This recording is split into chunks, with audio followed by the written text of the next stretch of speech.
This lovely item is the smart hashtag 3. Yep, weird name, hashtag 3. There's a hashtag 1 as well. There'll probably be a 2 and a 4 at some point or the other. But this is designed and developed by Mercedes, built in China under a brand called Smart that we had a few years ago. Used to make the Smart 42, Smart 44, the Smart Roadster and so on. And now they're making cars that are a bit like a Mercedes A-Class. This is the Smart hashtag 3. Hit the subscribe button. Let's find out all about this weird car. Around the front, it has these sort of, I don't know, like a bandit eye. You know, it's like a joined up light here across the front of the car. I quite like that. Might challenge some of you though.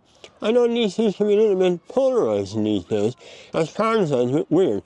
And this is entirely plastic down the front here. This bit, and there is a vent here that allows airflow to go around the wheels, which causes the most disturbance. Speaking of which, wheels, you might think that they're alloy wheels we're looking at right here, but they're not. That's actually a plastic wheel cover that's inserted into the alloy wheel. I wonder what the alloy wheel looks like behind it. Maybe there's more to this than meets the eye, but I don't like these. I think they're a little bit odd. I don't like these filled-in wheels. I'm not saying that about aerodynamics or otherwise. I just think visually they're not the most appealing kind of wheels we can have. A quick word on the coupe looks.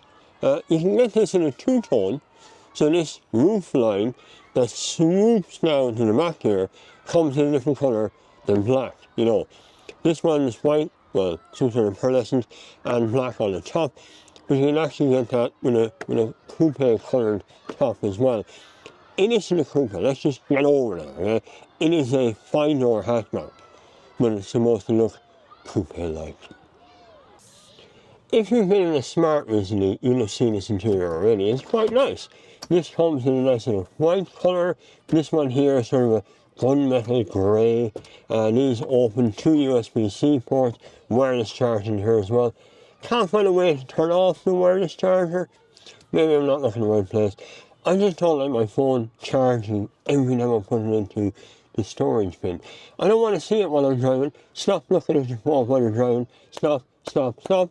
Oh yeah, I don't want to see it while I'm driving. So when I put it in there, close the lid and forget about it. I want to see whatever comes up the screen, Apple CarPlay, Android Auto. It's all standard on this. And there's a wired charger there as well. So I want to turn it off. Turn off the wireless charger. I don't want to charge on them. Just say it. Give me a way to turn it off and I'll use it. There's also 2 cup holders here, quite small, and some sort of dirt catching slot. It's going to be here. And behind that there's another one which has a cooler in it and also a little space for your card for charging the car. It says charging card there. Quite nice little feature there. I'm going to skip that because it wants me to set myself up as a user, and of course I'm not keeping this car. This system now has a cheetah. You'll know from my other reviews on like the BYD Seal or any of those other smart cars that we got a different software there. This is overcomplicated. Really is. It's just too complicated. I'm sorry. We need something a little bit simpler than that. Everything is in a touchscreen. There's only these physical buttons at the bottom here. Realistically, they're worse than useless because they're more or less in touchscreen themselves. The rest is in this touchscreen here. Even the sat-nav is complicated. Honestly, you get in here to accept it. Privacy statement 5 or 10 times, and then you're looking at sat-nav when you want to search, and you search up here, and you press that, and it's still not giving me a keyboard as a keyboard. It's not very good. It's too complicated. It's too laggy and slow. You need to start looking at someone like Tesla, or even Volkswagen software these days is pretty fast. Anyway, you up in that for a minute. There is also a glove box this side. You do have a little screen here in front of me that gives me information about speed and doors that are open and music and lets me know music. There is a sunglasses holder, very unusual in modern cars, and you have this massive panoramic roof here at the top. It is actually a large roof. It's a nice interior. I think it's let down a little bit by the software in that system. It's just overly complicated. It's very pretty looking. It's just too much. How do I even get back to the main screen from here? It's up here, home button. You press that and then you're back here, and it's like, well, how do I get another? Too complicated. What definitely isn't complicated is the frameless door here. Now, I'm going to begin to leg room a little bit, because this thing moved back when I got out. So, even in its most reclined position, there's still room in here for my hands. The seats are nice, the leather, and you have this nice little area here for your cup. And this is a bit unusual. So, I have to show it to you.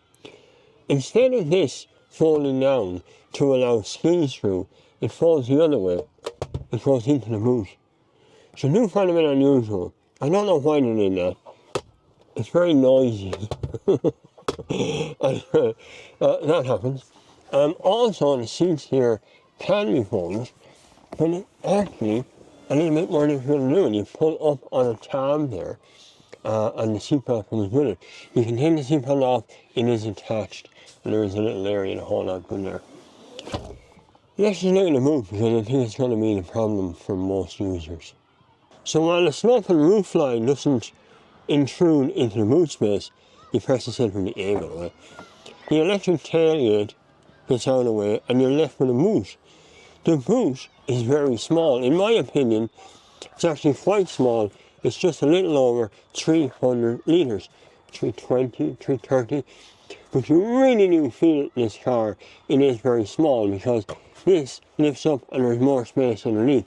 So most of the space in the boot is under this floor in the bottom.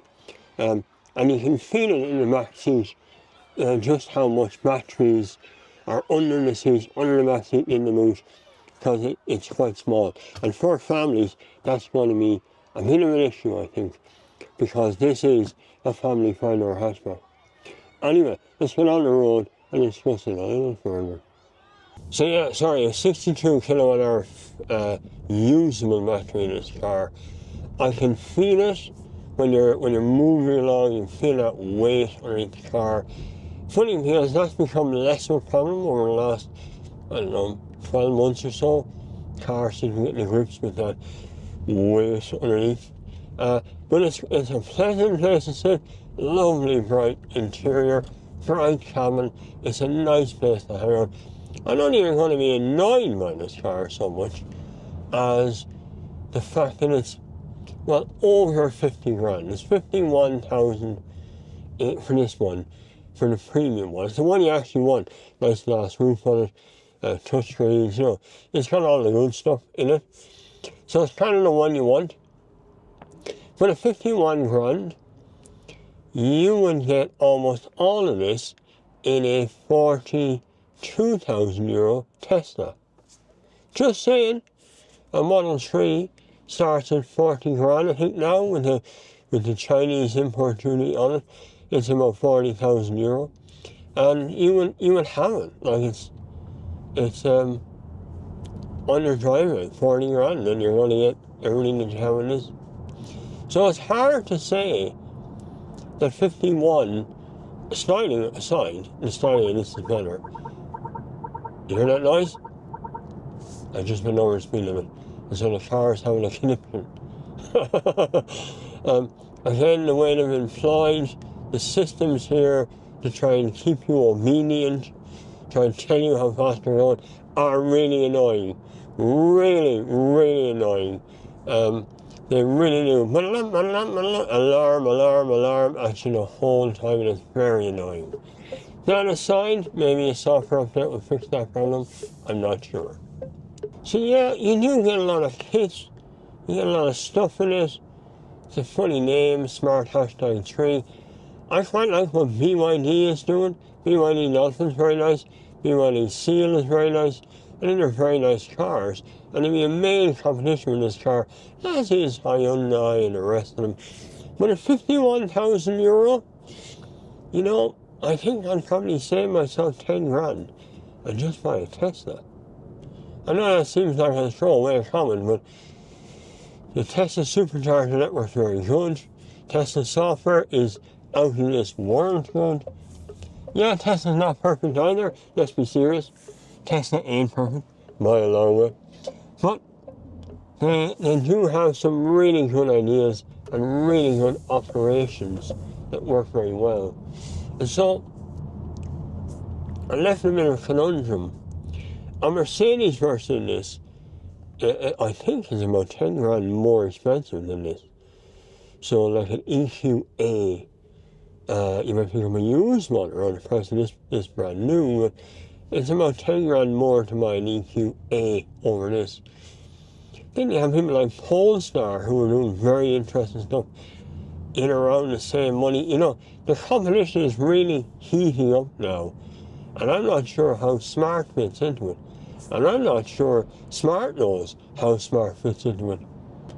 It's going to be one of the strangest times I think we've ever been through.